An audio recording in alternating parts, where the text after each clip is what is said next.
ಕರ್ನಾಟಕದಲ್ಲಿ ಹುಡುಗ ಜನ ಯಾವತ್ತು ಹೂತಾರೆ ಅಂತ ಅವ್ರ ಮನಸ್ಸು ಮಾತಾಡ್ತೀನಿ, ಬರ್ತೀನಿ, ಮಾತಾಡಿ ನೀವು ಐಶ್ವರ್ಯ ಅವರೇ. ನೀವೇ ನೋಡ್ತಿರ್ಬೋದು ಗಿಲ್ಲಿಗೆ ಯಾವ ರೀತಿ ಕ್ರೇಜ್ ಇದೆ ಅಂತ. ಗಿಲ್ಲಿಗಾಗಿಯೇ ಜನರು ವೆಯ್ಟ್ ಮಾಡೋದು. ಬೇರೆ ಒಂದು ಫಂಕ್ಷನ್ ಇದ್ರೂ ಕೂಡ ಗಿಲ್ಲಿ ಬರ್ತಾರೆ ಅಂತ ಗೊತ್ತಾದ್ರೆ ಅಲ್ಲಿ ಸಿಕ್ಕಾಬಿಟ್ಟೆ ಜನ ಸೇರ್ತಾರೆ. ಅದಕ್ಕೆ ಗಿಲ್ಲಿಗೆ ಎಲ್ಲರೂ ಕೂಡ ಕರೆಯುವಂಥದ್ದು. ಜೊತೆಗೆ ಗಿಲ್ಲಿಯ ಸಂಭಾವನೆ ಈಗ ದುಪ್ಪಟ್ಟಾಗಿದೆ. ಏನಿಲ್ಲ ಅಂದ್ರೂ 2 ಲಕ್ಷ ಅಂತೂ ತಗೋತಾರೆ. ಕಾವ್ಯ ಅವರೇ 1 ಲಕ್ಷ ಚಾರ್ಜ್ ಮಾಡ್ತಾರೆ ಈವೆಂಟ್ಸ್ಗಳಿಗೆ. ಈವೆಂಟ್ಸ್ಗಳಲ್ಲಿ ಕೂಡ ಒಳ್ಳೆ ದುಡ್ಡಾಗುತ್ತೆ, ದುಡ್ಡು ಬರುತ್ತೆ ಸಂಭಾವನೆ.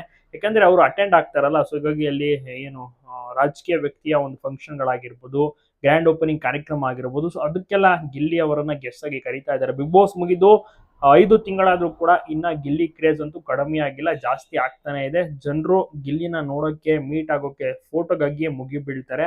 ಮತ್ತೆ ಅದೇ ರೀತಿ ಚಿಕ್ಕವರಿಂದ ಹಿಡಿದು ದೊಡ್ಡವರ ತನಕ ಎಲ್ಲರೂ ಕೂಡ ಗಿಲ್ಲಿನ ಇಷ್ಟಪಡ್ತಾರೆ. ಪೊಲೀಸರು ಇಷ್ಟಪಡ್ತಾರೆ. ಮತ್ತೆ ಇಲ್ಲಿ ಟೈಟ್ ಸೆಕ್ಯೂರಿಟಿ ಇರಲೇಬೇಕಾಗುತ್ತೆ, ಬೌನ್ಸರ್ಸ್ಗಳು ಇರಲೇಬೇಕು. ಆ ರೀತಿ ರೇಂಜ್ ಕ್ರಿಯೇಟ್ ಆಗಿದೆ.